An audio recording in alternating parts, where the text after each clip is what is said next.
이런 걸 먹고 밤새 환자 살리라고요? 미국 대형 병원 응급실 야간 근무자들이 자판기 앞에서 농담처럼 내뱉던 말입니다. 초콜릿바와 에너지 드링크로 버티는 새벽 3시. 존스 홉킨스 출신 의사들조차 손끝이 떨리고 판단이 늦어지기 시작했습니다. 그날 밤 한국인 간호사가 동료들 이름을 붙여 나눠준 김밥 한 줄이 등장합니다. 처음엔 웃음이 나왔지만 그날 심정지 환자 앞에서 팀은 흔들리지 않았습니다. 먹는 10분이 달라지자 남은 8시간이 달라졌습니다. 도대체 김밥 한 줄에 무슨 비밀이 있었던 걸까요? 구독과 좋아요는 아주 큰 힘이 됩니다. 지금 어디에서 듣고 계신지 댓글로 알려주세요. 그럼 지금 사연 시작하겠습니다. 저는 제이슨 리입니다. 존스 홉킨스 의과대학에서 응급의학을 수련했죠. 이름만 들어도 고개를 끄덕이는 곳이에요. 그곳의 프로토콜은 촘촘했고 훈련은 냉정했어요. 그래서 저는 믿었습니다. 시스템이 완벽하면 현장도 완벽할 거라고요. 시카고의 이 대형 병원에 왔을 때도 마찬가지였어요. 낮에는 흠잡을 데가 없었습니다. 레지던트들은 정확했고 간호사들은 능숙했죠. 환자 흐름도 예측 가능했어요. 문제는 밤이었습니다. 밤 11시부터 아침 7시까지 핵심 인력은 단 12명이에요. 공식 휴식 시간은 1시간이지만 실제로는 30분도 제대로 쉬지 못합니다. 환자는 끊임없이 들어오고 응급 호출은 예고 없이 울리죠. 그 짧은 시간에 제대로 된 식사는 불가능해요. 의료진은 몸을 속이는 법을 배웁니다. 자판기 과자, 탄산음료, 에너지 드링크. 빠르고 달고 강하죠. 5분 안에 삼킬 수 있고 10분 안에 효과가 나타나요. 새벽 1시까지는 버팁니다. 각성제 같은 음식들이 어느 정도 효과를 내니까요. 하지만 새벽 3시가 되면 달라져요. 손끝이 미세하게 떨리기 시작하고 판단이 짧아집니다. 큰 실수는 없어요. 대신 작은 흔들림이 쌓이죠. 리 선생님, 22번 침대 환자 차트 확인 부탁드립니다. 간호사의 목소리가 들렸어요. 저는 차트를 집어들었지만 숫자들이 한 번에 들어오지 않았습니다. 한 줄을 2번 읽고 있는 제 자신을 발견했죠. 이런 순간이 위험해요. 응급의학에서는 0.5초의 지연이 환자의 생사를 가를 수 있으니까요. 제 손은 약간 떨리고 있었습니다. 혈압 수치를 확인하고 약물 용량을 계산하고 다음 조치를 결정해야 했어요. 평소 같았으면 자동으로 나왔을 판단이 2초 늦게 나왔죠. 겨우 2초지만 응급실에서는 긴 시간입니다. 병원 측은 이렇게 말해요. 야간은 원래 힘들어요. 하지만 저는 그 말을 의심했습니다. 밤이 힘든 게 아니라 밤을 버티는 구조가 잘못됐다고 느꼈거든요. 존스 홉킨스에서 배운 건 많았지만 야간 근무를 지속 가능하게 만드는 방법은 배우지 못했어요. 휴게실 자판기 앞에서 저는 늘 같은 선택을 했습니다. 초콜릿바, 에너지 드링크, 감자칩. 순간적으로는 깨어나는 느낌이 들었지만 30분 후면 더 심하게 무너졌죠. 속은 쓰리고 입은 바짝 말랐어요. 물을 마시면 화장실에 가야 했고 그러면 또 시간을 뺏겼습니다. 카페테리아에 가서 제대로 먹을 시간은 없었어요. 왕복 10분, 줄 서는 시간 5분, 먹는 시간 15분. 최소 30분이 필요한데 그 시간 동안 응급실을 비울 수는 없었죠. 결국 우리는 자판기 앞으로 돌아왔습니다. 선생님도 그거 드세요? 어느 날 간호사 한 명이 물었어요. 손에는 똑같은 초콜릿바가 들려 있었죠. 다른 게 있나요? 없죠. 그래서 다들 이거 먹는 거고요. 우리는 웃었습니다. 쓴웃음이었어요. 다들 알고 있었죠. 이게 최선이 아니라는 걸요. 하지만 대안도 없었습니다. 그날도 새벽 4시에 심정지 환자가 들어왔어요. 팀은 움직였지만 뭔가 매끄럽지 않았습니다. 누군가 약물 용량을 확인하느라 2초를 지체했고 다른 누군가는 지시를 잘못 들었죠. 제 목소리도 평소보다 높았어요. 집중이 흐트러진 증거였습니다. 결국 환자는 살아났지만 저는 알고 있었어요. 우리가 최선의 상태가 아니었다는 걸요. 존스 홉킨스에서 훈련받았던 그 예리한 집중력은 새벽 4시에 응급실 어딘가에서 흐려져 있었습니다. 그날 아침 교대하면서 동료 의사가 말했어요. 어젯밤 힘들었죠? 네, 환자가 많아서요. 아니요. 환자 수 문제가 아니에요. 우리 컨디션 문제죠. 그는 정확히 짚었습니다. 환자는 늘 많았어요. 하지만 어떤 밤은 버틸 수 있고 어떤 밤은 무너졌죠. 차이는 우리 안에 있었습니다. 그 답은 예상보다 훨씬 사소한 곳에서 시작될 예정이었어요. 그리고 그건 바로 다음 날 밤 한 한국인 간호사가 휴게실에 가져온 작은 도시락에서 시작되었습니다. 그날도 새벽 1시를 넘기고 있었습니다. 휴게실은 늘 같은 모습이었어요. 낡은 소파, 작은 테이블, 구석의 자판기. 의료진은 각자 시간을 쪼개듯 사용했죠. 누군가는 소파에 기대 눈을 감고 누군가는 핸드폰을 보며 정신을 다른 곳으로 보냈습니다. 저도 자판기 앞에 섰어요. 늘 하던 대로 초콜릿 바를 뽑으려던 참이었죠. 그때 테이블 쪽에서 목소리가 들렸습니다. 선생님들 잠깐만요. 고개를 돌리니 한국인 간호사 수진이 테이블에 앉아 있었어요. 그녀는 이 야간팀에서 가장 밝은 사람이었습니다. 환자에게도 동료에게도 먼저 말을 걸고 긴장을 풀 줄 아는 사람이었죠. 밤 11시에 출근해서도 안녕하세요 하고 인사하는 건 그녀뿐이었어요. 그녀는 평소처럼 도시락을 하나 가져왔는데 이상하게도 열지 않고 있었습니다. 대신 가방에서 여러 개의 작은 용기를 꺼내기 시작했어요. 오늘 바빠 보이죠? 한 입씩만 드세요. 용기 안에는 김밥이 들어 있었습니다. 한 입 크기로 잘려 있고 손에 묻지 않게 단단히 말려 있었어요. 용기는 5개였고 각각 다른 사람 이름이 붙어 있었죠. 처음엔 다들 웃었습니다. 레지던트 한 명이 말했어요. 이걸 지금 먹으라고요? 네, 자판기 음식보다 나을 거예요. 간호사 한 명이 먼저 용기를 집었습니다. 고마워요, 수진. 근데 왜 갑자기? 제가 먹어봤는데 밤에 이게 더 좋더라고요. 그녀의 말투는 가벼웠어요. 특별한 이유를 설명하려는 게 아니라 그냥 나눠주고 싶어서 가져온 것처럼 들렸죠. 하지만 그 가벼움 속에 뭔가 계산된 게 있다는 느낌이 들었습니다. 한 명이 집었고 또 한 명이 따라 집었어요. 저도 자연스럽게 손을 뻗었습니다. 제 이름이 적힌 용기를 열었죠. 김밥 4조각이 가지런히 들어있었어요. 감사합니다, 수진. 천만에요. 맛있게 드세요. 한 조각을 집어 입에 넣었습니다. 씹는데 시간이 걸리지 않았어요.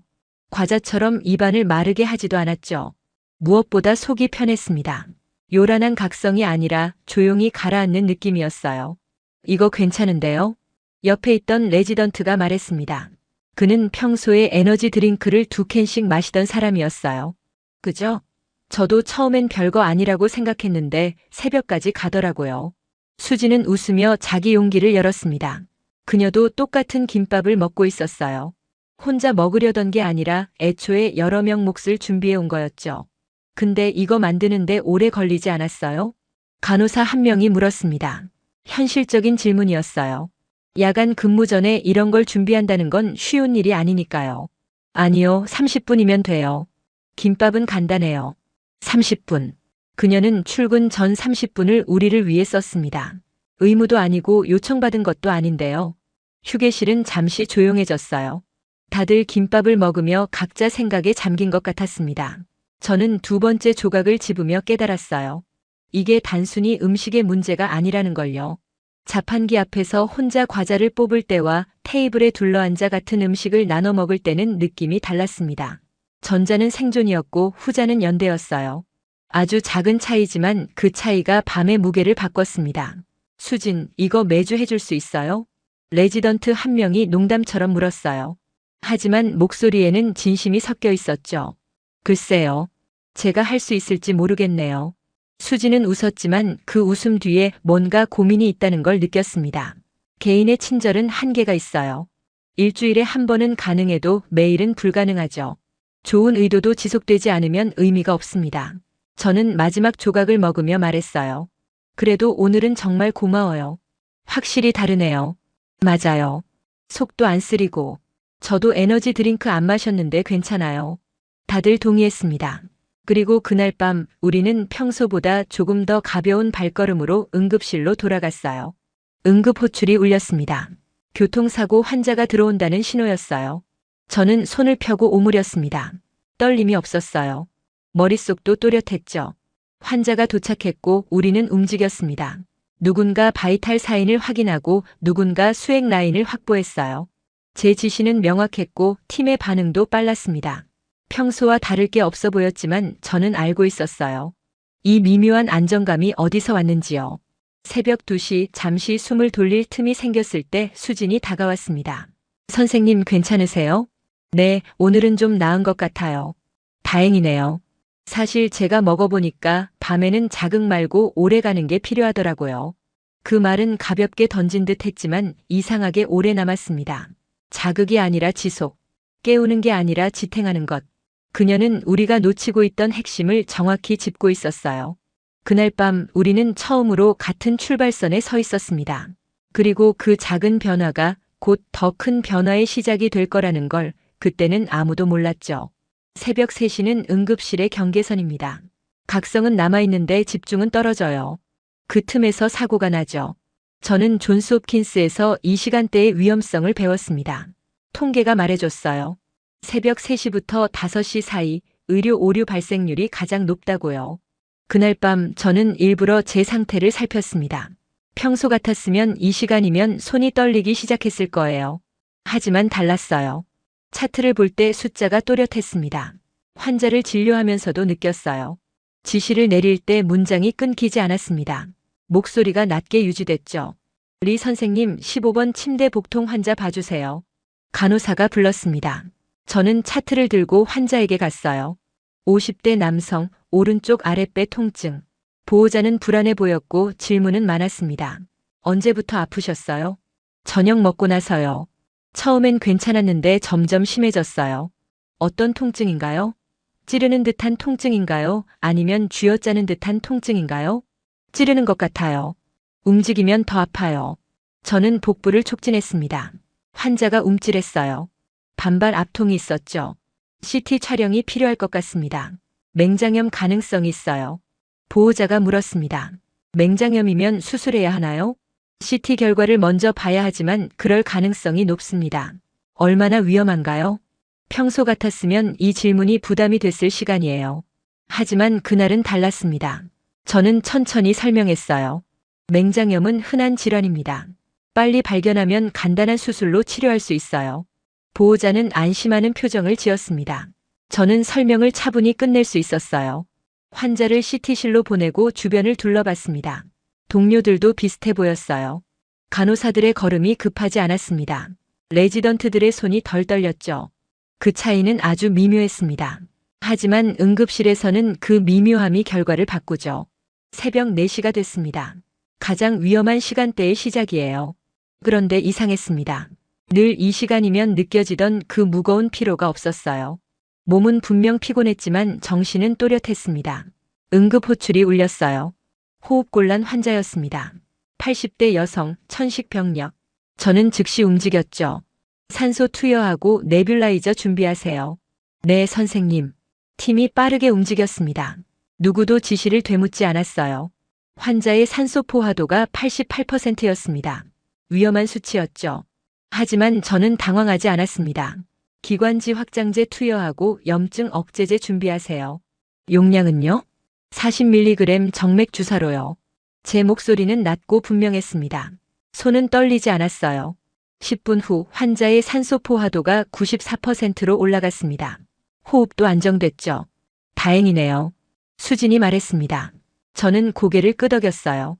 다행이었습니다. 하지만 이건 운이 아니었어요. 우리가 제대로 된 상태였기 때문에 가능한 일이었죠. 휴게실로 다시 들어갔을 때 자판기 앞에 서 있던 사람이 줄었습니다.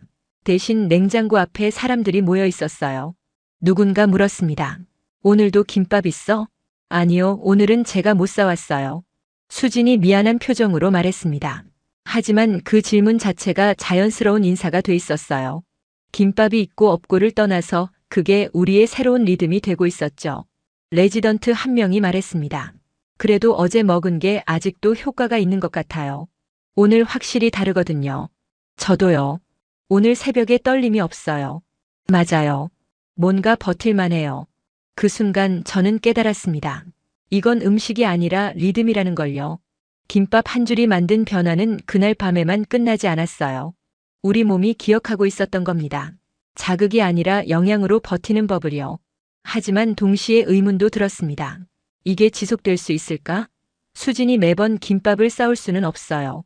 개인의 친절에 의존하는 건 언제든 무너질 수 있죠. 이 변화가 진짜 변화가 되려면 뭔가 다른 게 필요했습니다. 그리고 그 다른 것이 무엇인지 머지않아 우리는 마주하게 될 것이었습니다. 변화는 늘 저항을 부릅니다. 며칠 뒤 휴게실에서 대화가 시작됐어요. 처음엔 가벼웠습니다. 김밥이 좋았다는 이야기, 자기도 집에서 싸울까 하는 이야기들이었죠.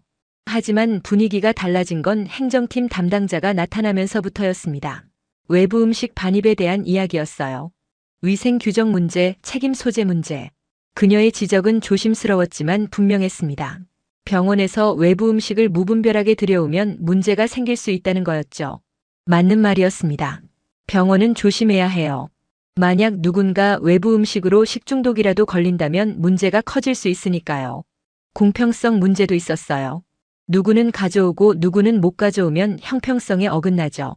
레지던트들은 실제로 도움이 됐다고 항변했습니다. 밤 근무가 확실히 나아졌다고요. 하지만 행정팀의 답변도 명확했어요.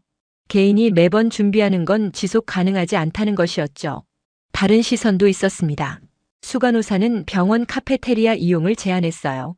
샌드위치도 있고 샐러드 바도 있으니 그걸 이용하면 안 되냐는 거였죠. 하지만 카페테리아는 밤 10시에 문을 닫았습니다. 미리 사둔다 해도 문제가 있었어요. 샌드위치는 손에 묻고 샐러드는 포크가 필요했죠. 10분. 그 조건 앞에서 기존 대안들은 모두 불리했습니다. 저도 한마디 거들었습니다. 처음엔 별거 아니라고 생각했지만 직접 경험해보니 새벽 3시의 집중력이 확실히 달랐다고요. 하지만 행정 담당자는 단호했습니다. 규정은 규정이라는 거였어요. 틀린 말은 아니었습니다. 병원은 시스템으로 돌아가는 곳이니까요. 그날 오후 수진이 저를 찾아왔습니다. 휴게실이 아니라 복도 한쪽이었어요. 그녀는 자기가 문제를 만든 것 같다며 미안해했습니다. 규정이 있는데 무시한 거라고요. 저는 고개를 저었습니다. 규정은 사람을 위해 있는 거지 사람이 규정을 위해 있는 게 아니라고 말했죠. 하지만 그녀는 쓴웃음을 지었습니다. 멋진 말이지만 현실은 다르다는 표정이었어요. 수지는 자기 의도를 설명했습니다. 혼자만 먹는 건 오래 못 가니까 다 같이 먹으려고 싸웠다는 거였어요. 같이 먹으면 좀 더 오래 갈 수 있을 것 같았다고요. 그 말은 개인의 친절이 어디까지 갈 수 있는지를 정확히 짚고 있었습니다. 하지만 그것도 한계가 있었어요. 일주일에 2~3번 야간 근무가 있는데 그때마다 준비하는 건 힘들다는 거였죠. 처음엔 할만했지만 이제 부담이 된다고 했습니다. 솔직한 말이었어요. 좋은 의도도 지속되지 않으면 의미가 없으니까요. 저는 어떻게 해야 할지 물었습니다. 수지는 잠시 생각하더니 천천히 말했어요. 구조가 바뀌어야 한다고요. 개인 노력이 아니라 시스템이 되어야 한다는 거였죠. 그 말이 핵심이었습니다. 개인의 친절은 시작일 수는 있어도 끝이 될 수는 없어요. 진짜 변화는 시스템에서 나오죠. 하지만 어떻게 해야 하는지는 아직 모르는 상태였습니다. 그날 밤 야간팀은 다시 자판기 앞으로 돌아갔습니다. 초콜릿바, 에너지 드링크, 감자칩. 익숙한 선택들이었어요. 하지만 이제는 달랐습니다. 우리는 더 나은 게 있다는 걸 알았거든요. 새벽 3시 저는 다시 손떨림을 느꼈습니다. 차트의 숫자가 흐릿했어요. 환자에게 설명할 때 말이 짧아졌죠. 우리는 다시 원점으로 돌아온 것 같았습니다. 하지만 완전히 같지는 않았어요. 이제 우리는 알았습니다. 다른 방식이 가능하다는 걸요. 그리고 그 알미 다음 변화를 준비하고 있었습니다. 휴게실로 들어갔을 때 레지던트 한 명이 제안했습니다. 다음엔 돈을 모아서 김밥집에 배달을 시키자는 거였어요. 수지는 고개를 들었습니다. 그리고 천천히 웃었어요. 그것도 방법이겠다고 했죠. 그 순간 저는 느꼈습니다. 뭔가 시작되고 있다는 걸요. 개인의 친절이 집단의 의지로 바뀌는 순간이었습니다. 결정적인 밤이 있었습니다. 새벽 4시 응급 호출이 울렸어요. 심정지 환자였습니다. 가장 위험한 시간대에 가장 위험한 상황이 온 거죠. 저는 즉시 달렸습니다. 응급실 입구에 구급차가 도착하고 있었어요. 구급대원들이 환자를 끌어내렸죠. 60대 남성 심폐소생술 진행 중이었습니다. 15분째라고 했어요. 2번 재세동했지만 반응이 없었죠. 뇌 손상이 시작되는 시점이었습니다. 환자를 침대로 옮기는 동안 저는 팀을 봤습니다. 수진, 레지던트 2명, 간호사 3명. 모두 평소보다 1시간 이상을 더 버틴 상태였어요. 그날도 수진이 김밥을 가져왔고 우리는 새벽 1시에 함께 먹었죠. 제 목소리가 응급실에 울렸습니다. 리듬 체크 지시, 200줄 충전, 재세동. 환자의 몸이 튀어올랐지만 모니터에는 여전히 심실세동이 보였어요. 심폐소생술을 재개했습니다. 수진이 에피네프린을 준비했어요. 그녀의 손은 떨리지 않았습니다. 약물 카트에서 정확한 약물을 꺼내고 용량을 확인하고 정맥 라인으로 투여했죠. 모든 동작이 매끄러웠어요. 레지던트가 흉부 압박을 이어받았습니다. 리듬이 흐트러지지 않았어요. 한 명이 지치면 다른 한 명이 바로 투입됐죠. 타이밍이 정확했습니다. 2분 후 다시 리듬을 체크했습니다. 여전히 심실세동이었어요. 두 번째 재세동을 준비했죠. 환자의 몸이 다시 튀어 올랐고 모니터를 확인했습니다. 변화가 있었습니다. 심실세동에서 심실빅맥으로 바뀌었어요. 나쁜 리듬이지만 조금은 나아진 거였습니다. 심폐소생술을 계속하면서 아미오다론을 투여했죠. 평소 같았으면 이 시간에 제 집중력은 흐트러졌을 겁니다. 새벽 4시는 가장 위험한 시간대니까요. 하지만 그날 밤은 달랐어요. 머리가 맑았습니다. 판단이 선명했죠. 다시 리듬을 체크했습니다. 심실빈맥이 계속됐지만 빈도가 줄고 있었어요. 좋은 신호였습니다. 세 번째 재세동을 준비했죠. 팀은 흔들리지 않았습니다. 아무도 당황하지 않았어요. 약물 준비는 정확했고 리듬은 유지됐죠. 누구도 소리를 높이지 않았습니다. 세 번째 재세동이 이루어졌습니다. 환자의 몸이 튀어 올랐고 우리는 모니터를 봤어요. 동성 리듬이었습니다. 정상 리듬이 돌아온 거였죠. 수진이 외쳤습니다. 맥박이 있다고요. 저는 환자의 목에 손을 댔어요. 경동맥에서 맥박이 뛰고 있었습니다. 약하지만 분명했죠. 30분 뒤 심장이 다시 뛰었습니다. 환자는 중환자실로 옮겨졌어요. 우리는 서로를 봤습니다. 말은 없었습니다. 하지만 다들 알고 있었어요. 이게 우연이 아니라는 걸요. 응급실로 돌아오는 길에 레지던트가 말했습니다. 오늘 팀워크가 정말 좋았다고요. 평소보다 훨씬 매끄러웠다고 했죠. 저도 동의했습니다. 이유를 설명하지는 않았어요. 다들 이미 알고 있었으니까요. 그날 아침 인수인계 시간에 한 의사가 물었습니다. 요즘 야간팀 분위기가 다른 것 같다고 뭔가 했냐고요. 저는 수진을 봤습니다. 그녀는 조용히 대답했어요. 특별한 건 없고 그냥 김밥 좀 먹었다고요. 그날 이후로 분위기가 바뀌기 시작했습니다. 야간팀 사이에서 김밥 이야기가 돌았어요. 처음엔 농담처럼 시작됐지만 점점 진지해졌죠. 며칠 뒤 수진이 휴게실에서 공지를 했습니다. 다음 주부터 김밥을 공동 주문하겠다고요. 원하는 사람은 이름을 적어달라고 했죠.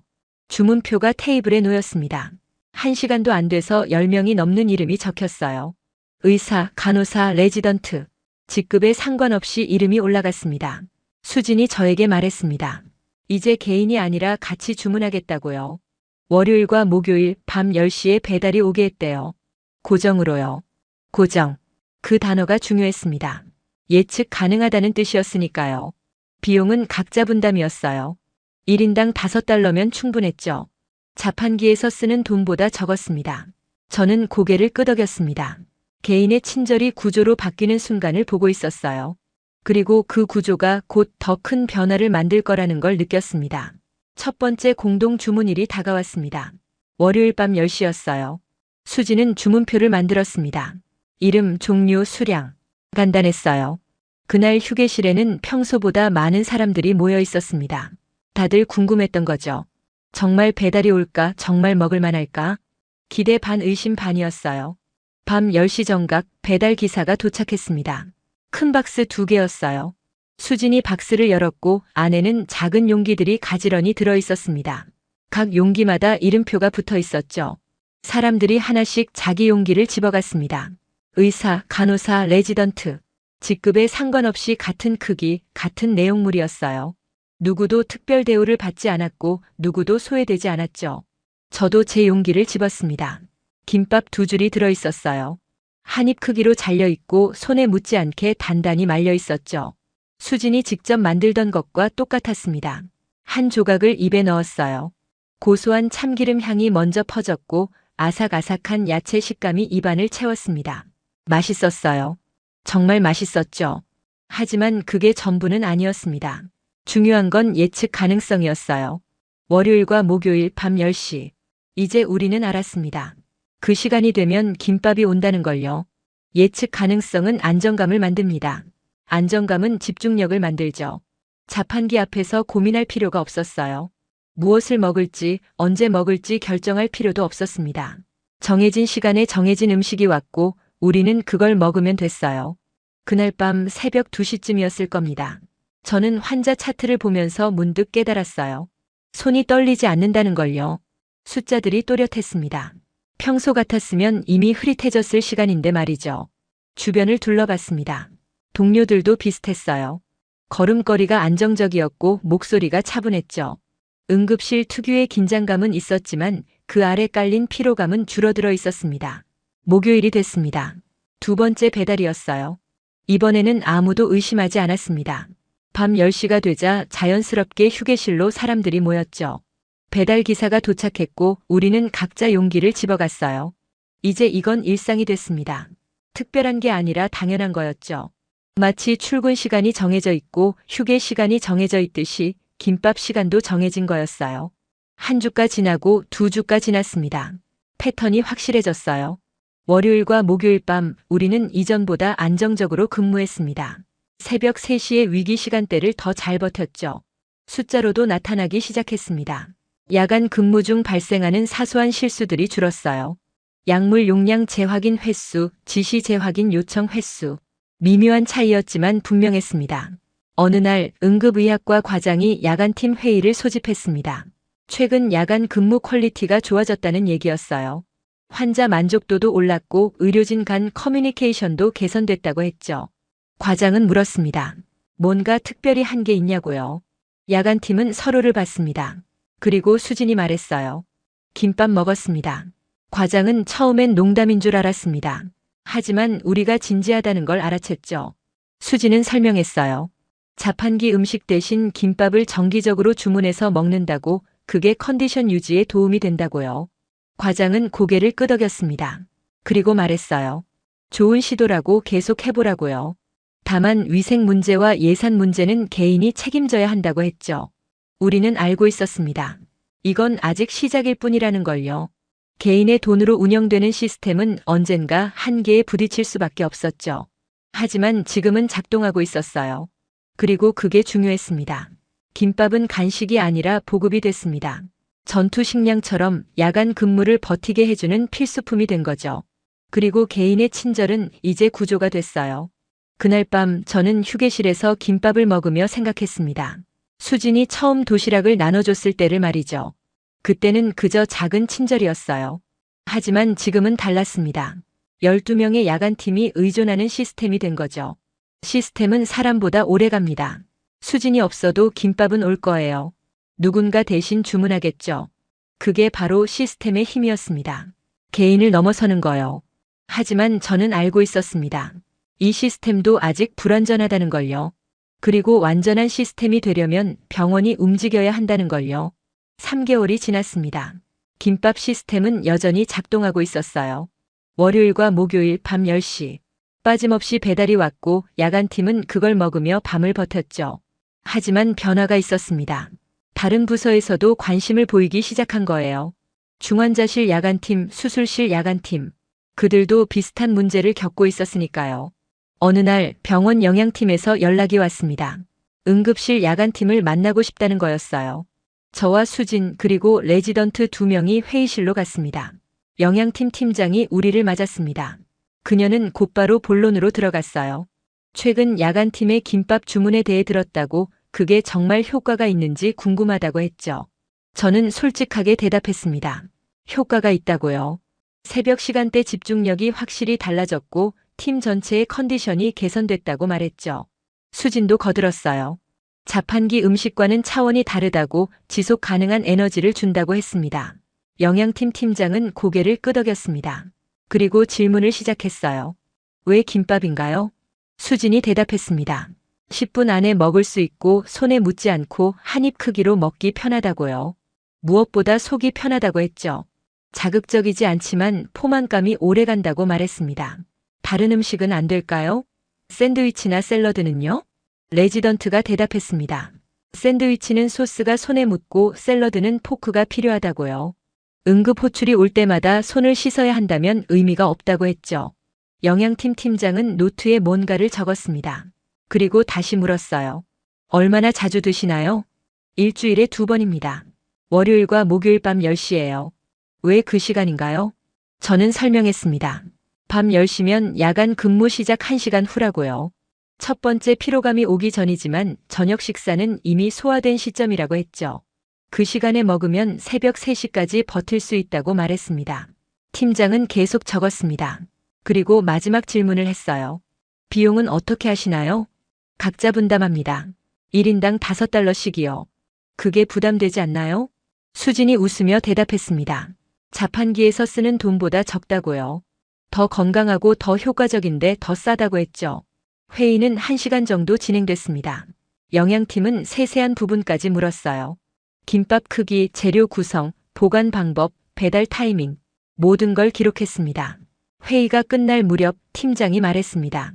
병원 차원에서 야간 근무자 전용 급식 프로그램을 검토 중이라고요. 우리의 경험이 큰 도움이 된다고 했죠. 저는 놀랐습니다. 병원이 움직인다는 뜻이었으니까요. 개인의 시도가 병원 시스템으로 확장될 수 있다는 거였어요. 2주 후 공지가 올라왔습니다. 야간 근무자 전용 냉장고가 설치된다는 내용이었어요. 휴게실에 큰 냉장고 2대가 들어왔습니다. 하나는 응급실용, 하나는 중환자실용이었죠. 그리고 시범 운영 공지가 나왔습니다. 영양팀에서 월요일, 수요일, 금요일에 야간 근무자용 간편식을 제공한다는 내용이었어요. 옵션은 3가지였습니다. 김밥, 주먹밥, 샌드위치. 첫 시범 운영일이 왔습니다. 밤 10시 영양팀 직원이 냉장고에 음식을 채워 넣었어요. 각 용기마다 칼로리와 재료가 표시돼 있었습니다. 위생 포장도 철저했죠. 사람들이 모여들었습니다.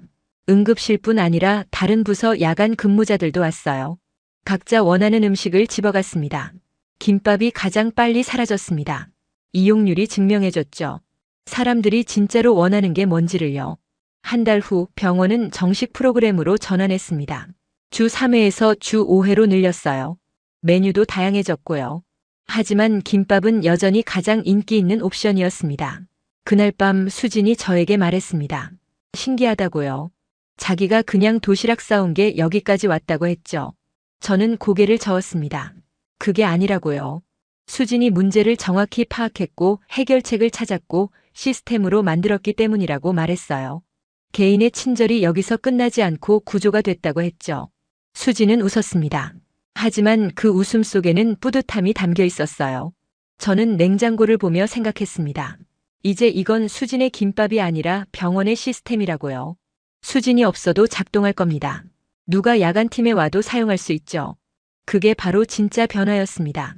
밤 11시 새로운 레지던트가 휴게실에 들어왔습니다. 첫 야간 근무였어요. 그는 냉장고를 보고 물었습니다. 이거 먹어도 돼요? 네, 야간 근무자용이에요. 아, 좋네요. 뭘 먹을까 고민했는데. 그는 김밥을 집어갔습니다. 당연하다는 듯이요. 그에게는 이게 원래부터 있던 시스템이었으니까요. 저는 그 모습을 보며 깨달았습니다.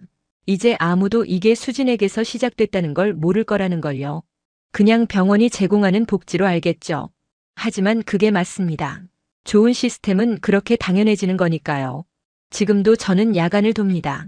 응급실은 여전히 바쁘고 환자는 끊임없이 들어와요. 하지만 휴게 시간은 달라졌습니다. 밤 10시가 되면 자연스럽게 휴게실로 향합니다. 냉장고를 열면 김밥이 있어요. 2줄 한 입 크기로 잘려있고 깨끗하게 포장돼 있죠. 용기를 집어서 테이블에 앉습니다. 한 조각을 입에 넣고 천천히 씹어요. 고소한 참기름 향, 아삭한 야채의 식감. 몸이 받아들입니다. 자극이 아니라 영양으로요. 김밥 한 줄을 먹고 자리에서 일어날 때 저는 확신을 가집니다. 남은 밤을 버틸 수 있다는 확신을요. 새벽 3시가 와도 손이 떨리지 않을 거라는 확신. 환자를 볼 때 집중력이 유지될 거라는 확신. 그 확신이 저를 다시 응급실로 돌려보냅니다. 지난주에 존스 홉킨스에서 연락이 왔습니다. 제가 수련받았던 곳이에요. 응급의학과 과장이 전화를 했죠. 시카고에서 하고 있는 야간 프로그램에 대해 들었다고 자세히 알려달라고 했어요. 저는 처음부터 설명했습니다. 수진이 도시락을 나눠준 것부터 공동 주문으로 발전한 것, 그리고 병원 시스템이 된 것까지요. 모든 과정을 말했어요. 과장은 들으면서 계속 질문했습니다. 왜 김밥인지, 왜 그 시간인지, 어떤 효과가 있었는지. 저는 하나하나 대답했죠. 숫자로 설명할 수 있는 건 숫자로, 경험으로 설명할 수 있는 건 경험으로 말했습니다. 통화가 끝날 무렵 과장이 말했습니다. 존스 홉킨스에서도 비슷한 프로그램을 시작해보겠다고요. 제 경험이 큰 도움이 됐다고 했죠. 저는 전화를 끊고 생각했습니다. 수진의 김밥이 이제 시카고를 넘어 볼티모어까지 갈 거라고요. 그리고 거기서 멈추지 않을 거라고요. 어제는 다른 병원 응급의학과 의사에게서 이메일을 받았습니다. 야간 근무 개선 방안을 찾고 있다는 내용이었어요. 저는 우리의 경험을 정리해서 보냈습니다. 10분이라는 조건, 손에 묻지 않는 형태, 균형 잡힌 영양, 그리고 정기적인 공급의 중요성. 저는 이걸 그대로 옮길 생각입니다. 김밥이 아니라 방식을요. 짧은 휴식에 맞는 형태, 균형, 그리고 동료를 먼저 챙기는 태도. 그게 핵심이니까요. 김밥은 하나의 해답일 뿐입니다. 다른 곳에서는 다른 음식이 될 수도 있어요. 중요한 건 형태가 아니라 원칙이죠. 야간 근무자의 실제 조건에 맞춰야 한다는 것, 개인의 노력을 시스템으로 발전시켜야 한다는 것. 어젯밤에도 새로운 간호사가 왔습니다. 첫 야간 근무였어요. 그녀는 긴장한 얼굴로 휴게실에 들어왔죠. 저는 냉장고를 가리키며 말했습니다. 거기 김밥 있어요. 밤 10시에 먹으면 새벽까지 버틸 수 있어요. 감사합니다. 그녀는 김밥을 집어 먹었습니다. 그리고 다시 응급실로 돌아갔어요. 자연스럽게요. 저는 그 모습을 보며 느꼈습니다. 이제 이건 당연한 것이 됐다고요. 새로운 사람도 당황하지 않고 사용할 수 있는 시스템. 그게 바로 우리가 만든 거였습니다. 오늘도 새벽 4시가 됐습니다. 가장 위험한 시간이에요. 하지만 저는 준비되어 있습니다. 손은 떨리지 않고 머리는 맑아요. 환자 차트를 펼칩니다. 숫자들이 선명하게 들어옵니다. 응급 호출이 울립니다. 저는 달려갑니다. 확신을 가지고요. 지난달 수진이 제안을 했습니다.